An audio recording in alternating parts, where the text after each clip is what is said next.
परशुराम के रूप में आया, वामन के रूप में, नृसिंह के रूप में, वराह के रूप में, मत्स्य अवतार के रूप में असुरों को मारने के लिए आया।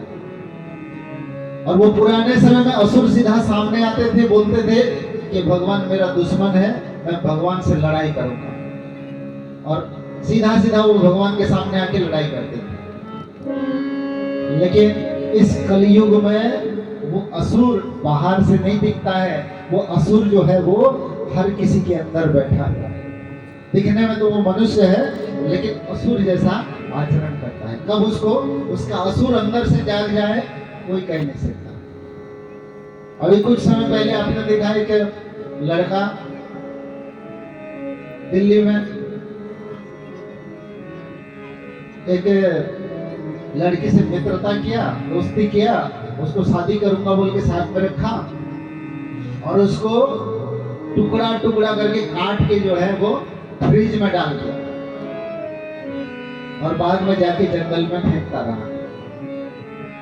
देखने में उसको लगेगा एकदम भोला भाला चेहरा देख, लेकिन अंदर क्या बैठा है, वो रावण इतना खतरनाक नहीं हो सकता, वो हिरण्यकश्यप इतना खतरनाक नहीं हो सकता जो ये भोला भाला दिखने वाला मनुष्य होता है।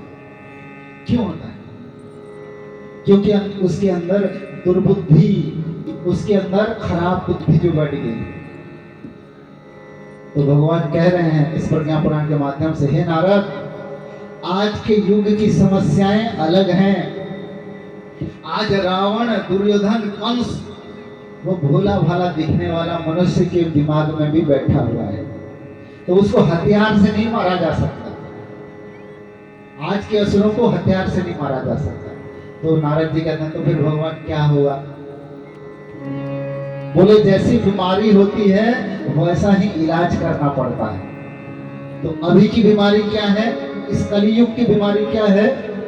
तो कलयुग की बीमारी है दुर्बुद्धि, अनास्था, विश्वास नहीं करना, भगवान के ऊपर भी विश्वास नहीं, और दुर्बुद्धि, खराब बुद्धि। और जिसका जो उपाय भगवान बताते हैं कि दुर्बुद्धि को अगर दूर करना है तो क्या करना पड़ेगा? सद्बुद्धि को लाना पड़ेगा, सद्बुद्धि का जागरण करना पड़ेगा। तो नारद जी बोले प्रभु फिर मेरे लिए क्या संदेश है? तो भगवान विष्णु कहते हैं तुम जा करके पहले तो ये संदेश दो कि प्रज्ञा पुराण को लिखना है। तो नारद जी के माध्यम से परम पूज्य गुरु जी को नारद जी ने महाकाल को सुनाई, महाकाल ने परशुराम जी को, परशुराम ने सर्वेश्वरानंद जी जो हिमालय वासी हैं उनको, और उनके माध्यम से परम पूज्य गुरु जी को, जिनका चित्र आप देख रहे हैं गायत्री माता के पास में, और उन्होंने फिर इसको लिखा। फिर भगवान ने उनको धरती पर भेजा कि इस योजना, ये तो मैंने बता दिया लेकिन ये होगा कैसे? तो भगवान कोई योजना बनाता है तो उसकी पूरा रूपरेखा बनाता है। तो भगवान ने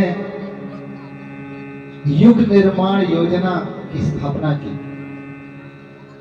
सद्बुद्धि के रूप में गायत्री, और सत्कर्म के रूप में यज्ञ को जन जन तक, घर घर तक पहुंचाने की जिम्मेदारी भगवान ने नारद जी के माध्यम से परम पूज्य गुरु जी को दिया।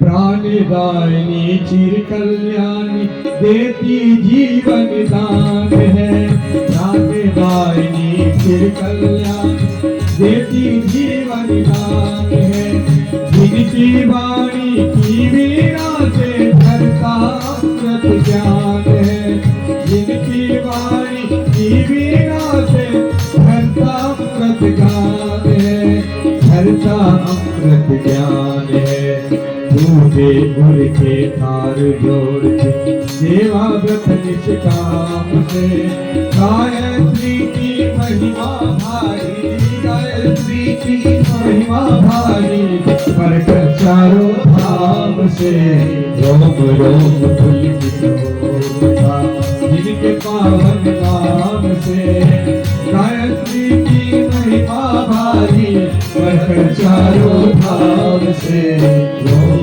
रोम पुलकित ज्योतिका।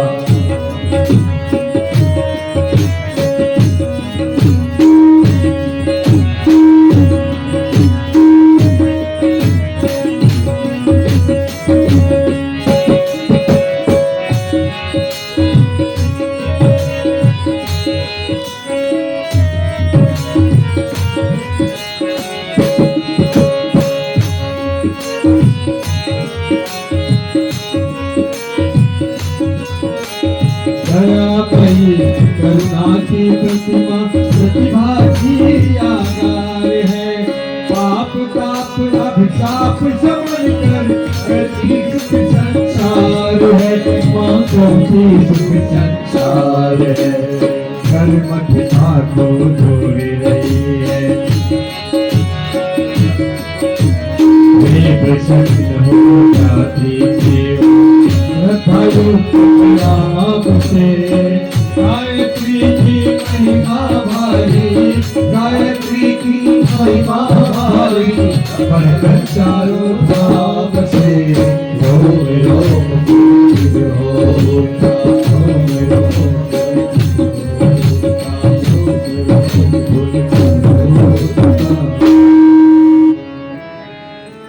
तो भगवान विष्णु ने नारद जी से कहा, हे नारद, तुम जाके संदेश पहुंचा दो, जो मेरे साथ पुराने समय से राम के समय में जब मैं राम बना तो मेरे साथ जो बंदर भालू के रूप